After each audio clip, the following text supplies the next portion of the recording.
The average savings rate in Australia is super low. It's less than 5% most of the time. And that has got nothing to do with the cost of living. It's got everything to do with access to money. Are you earning at or above average income, still struggling to save? Well, you might be surprised to learn that actually that's quite a common thing. The average savings rate in Australia is super low. It's less than 5% most of the time. And that has got nothing to do with the cost of living. It's got everything to do with access to money. To illustrate, I want to show you how money used to work for centuries. So years ago, my father, your grandparents probably, got not a pay slip, but an envelope. And this envelope was what you got for the week. And this is just the average Australian income here. And you would pay cash, all cash. Now, this is what a normal week's wage would look like in today's terms. And if you're really stupid, back in the day, you took this money, you folded it up, and you put it in your pocket. Now, the reason that was stupid was because people knew that money in your pocket just seemed to disappear. There was a little bit for this and a little bit for that and a little bit for the other. Before you know it, you didn't have enough to pay your rent. And then you go, okay, but let's set aside the money for our rent first. And so smart people would take their money home and then they might have some envelopes. And in these envelopes, they would put some money. And so rent here, obviously rent's going to vary. I've just worked out what an average is per person based on this being one wage. And that's $450. And in goes the rent. And then we have our bills. The average bills in Australia at the moment is about $130 per month. Some bills come in quarters. You get more bills when you've got a mortgage, but then you don't have rent and the numbers work differently. But then you've got your bills set aside. Now, people often lump groceries in with bills, which they're not. The average amount spent on groceries at the moment is probably about $100 per person per week. But when we see prices going up, it's this number that's going up. And out of a proportion of the total, even if this went up 50%, it's not making a huge difference. There's still plenty of money left over.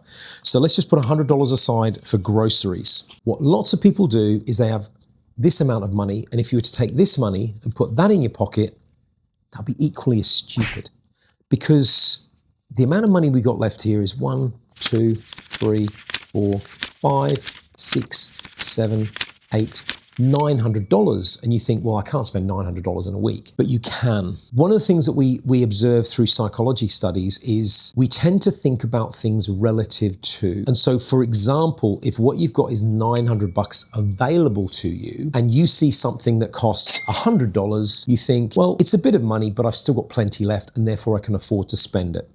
Certainly something for $50, you'd think that's pretty easy. I can spend $50 and it's not really going to hurt me. But supposing you went a bit further into your budgeting, but supposing you went a bit further into your envelopes and you said, well, hang on a second.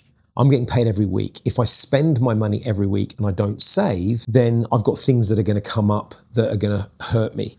In particular, you may have heard of late in December, Christmas. Again, on average, probably about $50 needs to go in for Christmas.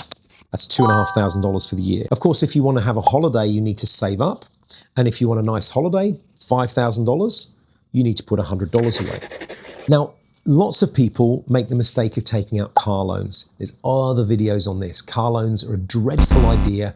Please don't take them. If you're getting a car loan, it means you can't afford the car that you're trying to drive. If you want to get a decent car though, you might need to start putting some money aside so that you can afford to get one.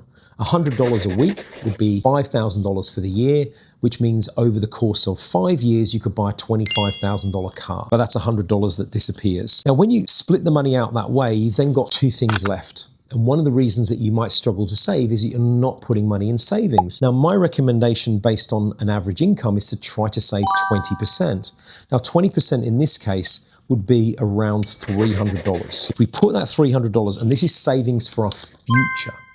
So if we put $300 aside for our future, which is about $15,600 for the year, and by the way, you can do this through things like the First Home Super Saver scheme or something like that, then you've now got savings that are different to the savings up for Christmas or holidays. And it's important to keep those things separate.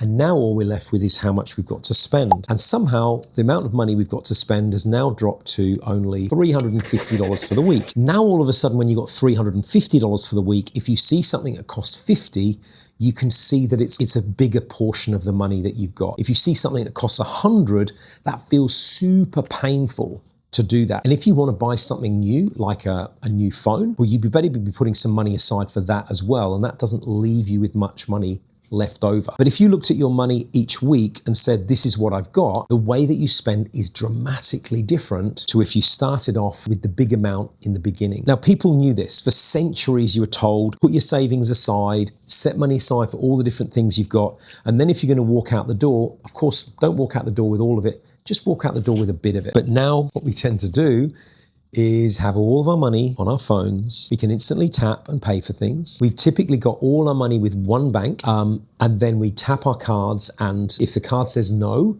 we can very quickly move money from one account in our savings to the other account, and then it says yes. And we have very little oversight into what's happening. We just tap, tap, tap. Whereas in the days of cash, you pretty much saw if you spent some money, you had less left. You keep spending, and you notice that you start to run out. You don't really notice that in the digital world, and that's the reason why most of us spend the money that we can access. And the key to turning this around is to change how we access money. Now, I've written a whole book on this. It's called Spending Fast and Slow. You don't have to buy it.